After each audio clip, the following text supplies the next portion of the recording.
श्रीनाथ जी गुरु जी को अलख आदेश, माँ भगवती को अलख आदेश, रांची वाले भैरव बाबा को अलख आदेश। आप सभी को आदेश आदेश। मौसम खराब है, पहला जो चैट है उसको हम लोगों को पॉज करना पड़ा। तो मैं बता रहा था कि जब आप मंत्रों के बारे में सोचते हैं कि मुझे मंत्र की साधना करनी है,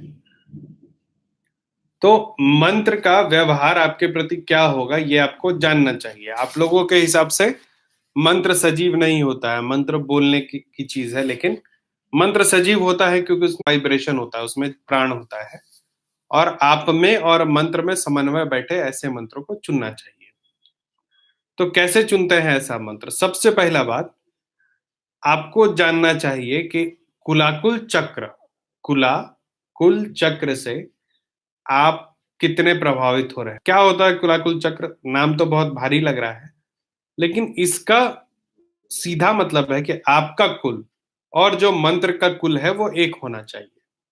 तो कैसे समझिएगा कि आपका जो कुल है और जो मंत्र का कुल है वो एक है? तो आपके जीवन से आपका दो नाम होगा, एक होगा आपके राशि के अनुसार नाम, और दूसरा होता है आपका जो घर में गृहस्थ जीवन में नाम है वो नाम। अगर आपके नाम का पहला शब्द और आप जो मंत्र करना चाह रहे हैं उस मंत्र का पहला शब्द एक है, तो दोनों का कुल चक्र मिल जाता है। ऐसा होने से ये ज्यादा संभावना बनती है कि वो मंत्र आपका सिद्ध हो जाए।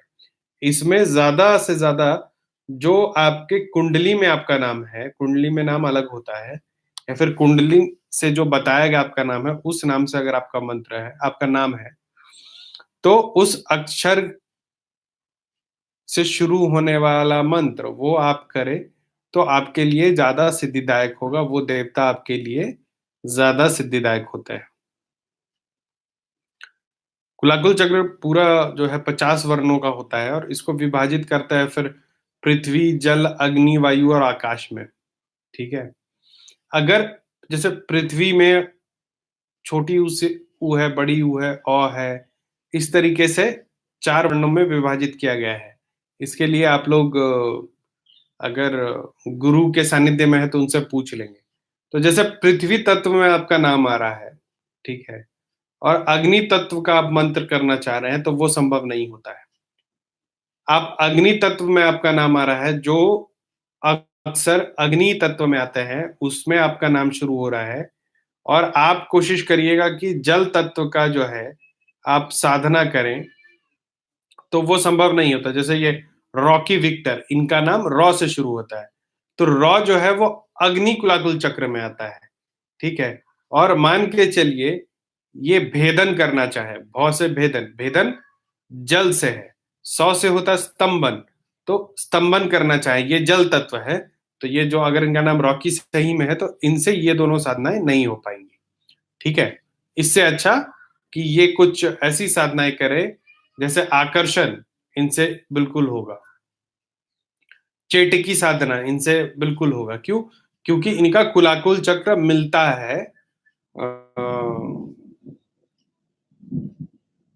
नाम के अक्षर के अनुसार। तो पृथ्वी तत्व में अगर आप हैं तो आप जल चक्र, वायु जो है आपका शत्रु है, और जल कुलाकुल चक्र का आप मंत्र कर सकते हैं।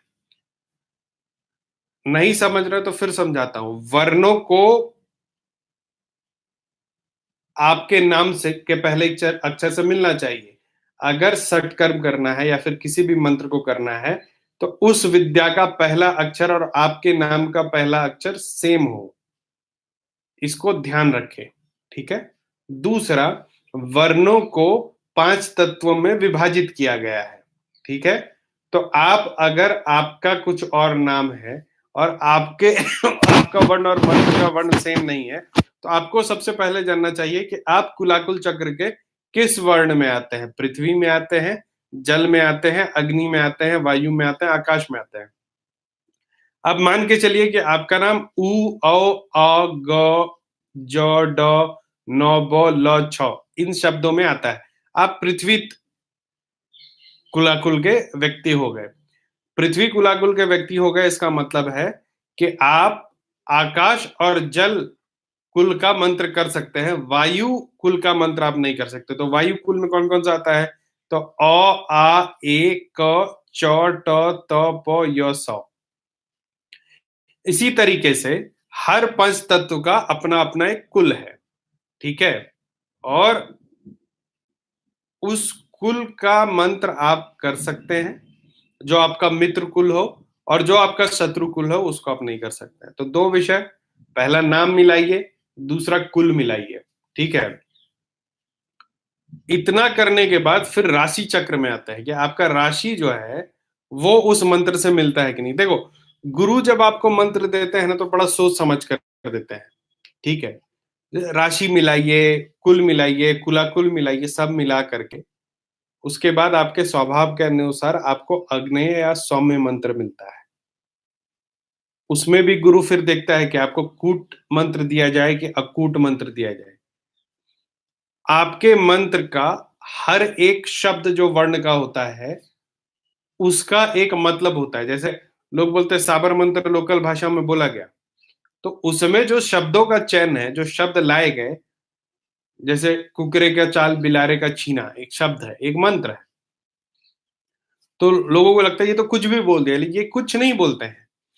हर मंत्र का, हर शब्द का एक मतलब होता है। जैसे मैंने अभी बोला कुकरे, कुकरे का छान बिला, तो कुकरे में क पहला शब्द है, तो क जो शब्द है वो विष बीज होता है,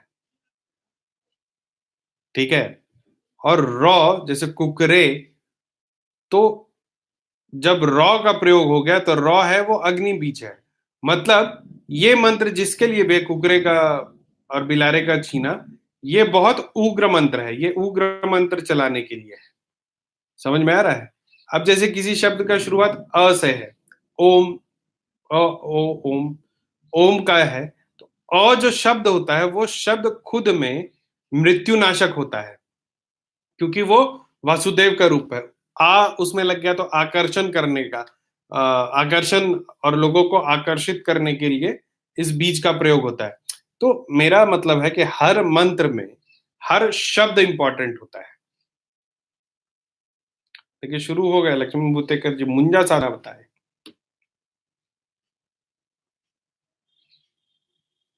अभी आप लोग साधना ही मत पूछे, सुनिए कुछ अच्छी अच्छी बात बता रहा हूँ, मिलेगा नहीं आपको।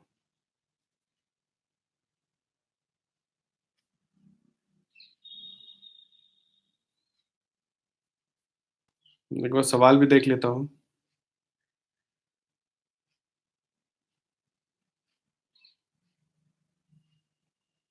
सृष्टि की जब शुरुआत हुई थी, वही सब सवाल है जो पुराने हमेशा आते रहते हैं, कुछ नया नहीं आ रहा। भैरव जी का कोई ऐसा मंत्र दीजिए जिसमें मतलब सर्व कार्य सिद्ध हो जाते हो। एक चीज बताइए, शॉर्टकट खोजते कहाँ है? क्यों आपको भैरव जी का एक ही मंत्र चाहिए जिससे सब काम हो जाए? भैरव जी ने पूरा भैरव तंत्र दिया, पूरा करो। उन्होंने इतना बोला तुम कुछ कर लो। ये जो शॉर्टकट लोग क्यों ढूंढते हैं तंत्र में? और देखो, मंत्र का उद्देश्य, ये विषय मैं बताना भूल गया आप लोगों को, बड़ा मैं साइंटिफिक तरीके से समझाने की कोशिश कर रहा था। लेकिन मंत्र सिद्ध किसी का क्यों नहीं होता है, उसके पीछे सबसे बड़ा कारण है कि जो शुरुआती लक्षण होते हैं ना, जो मूल तत्व होते हैं लक्षण के, वो 99% साधक में नहीं होते, वो लाभ के दृष्टिकोण से आते हैं। आप में से कितनों को पता है मूल तत्व मंत्रों का, मुझे ये नहीं पता, लेकिन मैं आपको 4-5 गुण बताता हूं। मंत्र सिद्धि का जो सबसे पहला गुण होता है वो होता है श्रद्धा। आप जो मंत्र जाप है, जो साधना कर रहे हैं, वो भले के लिए और कल्याण के लिए कीजिए, और उससे क्या आपको वापस आएगा उसके बारे में मत सोचिए। आप साधना शुरू करते हैं, पहले सोच लेते हैं इस साधना से मुझे ये मिलेगा, या फिर इस साधना में पता नहीं मेरा सफल होगा कि नहीं, मुझे दिखेंगे कि नहीं दिखेंगे देव। देखो गीता में लिखा गया है कि जो अज्ञानी और जो अश्रद्धालु व्यक्ति होता है ना, जिसके मन में शंका हो गई, वही विनाश का कारण होता है। तो मंत्र देवताओं की साधना करने के लिए रिजल्ट की चिंता मत करो, पहले तो करो कि मैं करूंगा तो कुछ होगा, पहले ही सोचने लगे कि क्या होगा। दूसरा, धैर्य होना चाहिए मंत्र साधना में। कि मैं कर रहा हूं तो इसका रिजल्ट आएगा। अगर 41 दिन में नहीं आया तो वो मंत्र या तंत्र या यंत्र की कमी ना हो के तुम्हारी कमी है, तो उसमें और लगो। गुरु ने जो बोला वो अकाट्य होता है। गुरु के शब्दों को फिर आजकल, पहले किताबों में लोग देखते थे, दूसरे गुरुओं से देखते थे, आजकल महागुरु गूगल और यूट्यूब हो गया, उसमें चेक करने लगे हैं। शुद्ध रहो।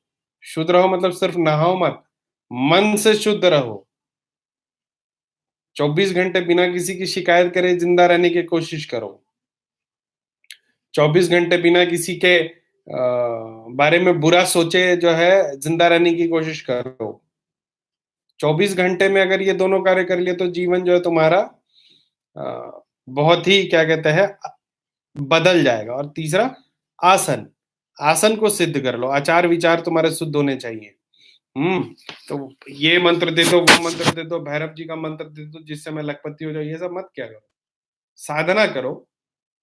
क्या चाहिए वो तो देवता खुद देते हैं।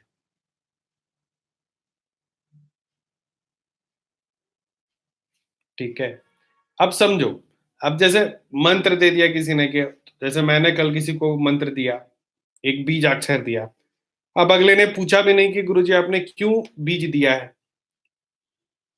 तो देखो 8 मुख्य बीज हैं, जैसे मैंने तुम पहले भी बताया था। पहले ओम आया, फिर एम ह्रीम क्लिम आया।